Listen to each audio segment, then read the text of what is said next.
Welcome back on Market Headlines.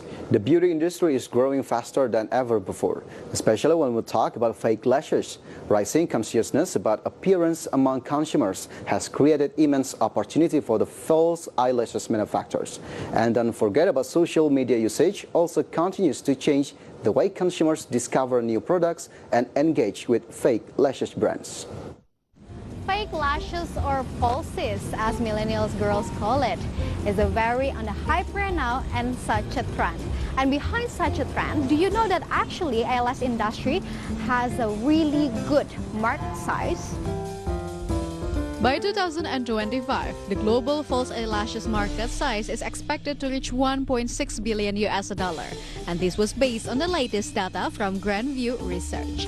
Asia Pacific is expected to remain one of the lucrative markets through 2025, exhibiting the highest CAGR of 6.6% from 2019 to 2025.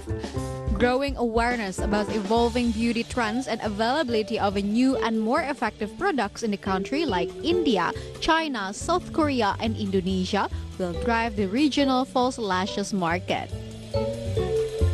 And speaking about domestically, eyelash industry in Indonesia has a really good market size. Why? Because Statistik Indonesia just revealed the data that the population in Indonesia is dominated by women. Interesting, right? And therefore right now, I'm in the one of the largest company in eyelash business in Indonesia, which is Artisan Pro Beauty Lounge. Let's take a look inside.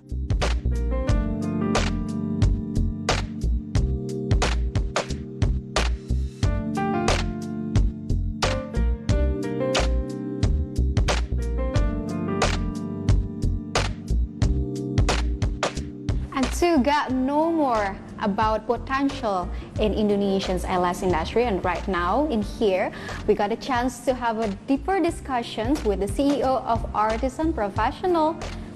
Please welcome Mr. Reza Aryabima. Hello sir, how are you? Good. Looking gorgeous. So I would like to ask sir, since when you open up this business? Okay, we started in end of 2016, so it's been almost 4 years we developed Artisan Pro. But 2 or 3 years before that, we also have our another brand. But we learned so much from that brand and makes us change the segment. What's your perspective on Indonesia eyelash industry right now? If you know well that Indonesia is known as one of the best eyelash maker in the world.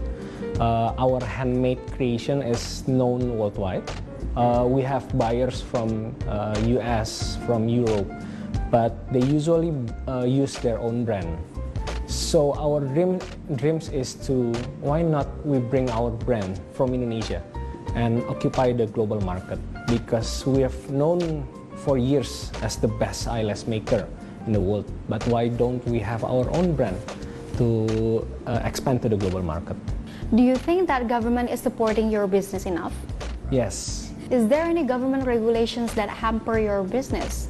Licensing, for example. Up until now, the government give us enough room to grow since the very first beginning, and the regulations also help us to grow even faster than before.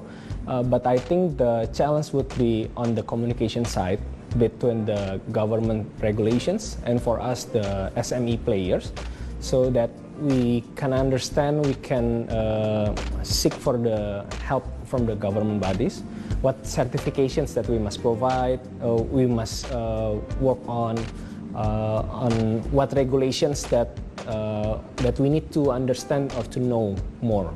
In the midst of COVID-19, which hit all sectors, due to the lockdown regulations, the industry itself is slowing down or even delay the activities. It almost hit us more than 50-60%.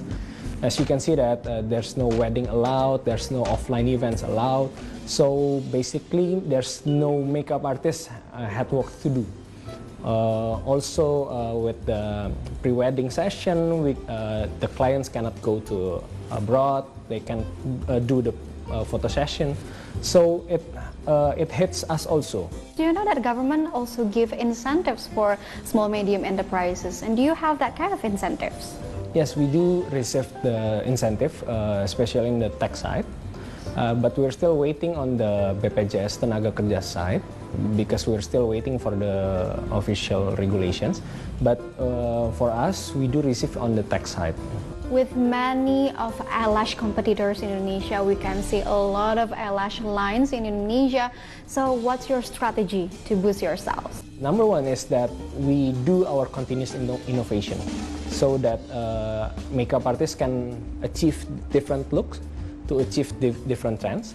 And then we work closely with the community so we know what they need from the eyelash, so we can help them develop the eyelash that they need. We also do the branding and the marketing part because as you can see that most of eyelash brand, they don't invest heavily on the branding on the marketing side.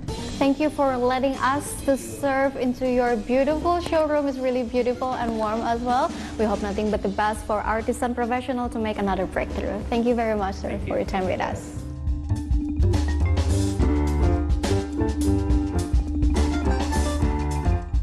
Through the warm conversations I had with the CEO of Artisan Pro, we can underline some things. First of all, eyelash industry in Indonesia has a really good potential. And second of all, this is a good business and prospect in the future. Thank you for staying with us, and go back to studio with Fajar Wayong. Yes, thank you, Clara, for your coverage. And stay with us because Market Headlines will be right back.